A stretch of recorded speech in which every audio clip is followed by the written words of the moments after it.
वबरकातुहू। बच्चे अगर बहुत ज़्यादा ज़िद करते हों तो कुरान पाक की ये 2 सूरतें पढ़कर दम कर दें, बच्चे ज़िद करना छोड़ देंगे। ये अक्सर घरों में प्रॉब्लम है कि हम आदतन भी या फितरतन भी कुछ बच्चे जो है वो ज़िद बहुत ज़्यादा करते हैं, मतलब ज़िद्दी नेचर वाइज वो ज़िद्दी होते हैं।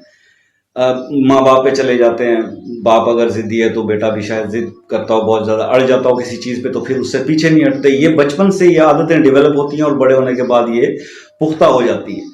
तो कोशिश तो किया करेंगे, अगर छोटी उम्र में ही बच्चों में ये मसला मसाइल पेश आ रहे हैं तो उसका अभी से इस पे तवज्जो दें ताकि ये बड़े होकर ये आदत पुख्ता ना हो जाए।